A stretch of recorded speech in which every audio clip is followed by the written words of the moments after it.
আসসালামু আলাইকুম রহমতুল্লাহ। আজকে আমরা আমি খাচ্ছি কি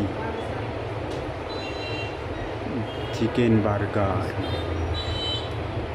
দুদিন পরে দুদিন খাবার খাই নাই, আজকে বার্গার খাচ্ছি। শরীরের মধ্যে জ্বর, অসুস্থ, এখন বার্গার খাইতেছি।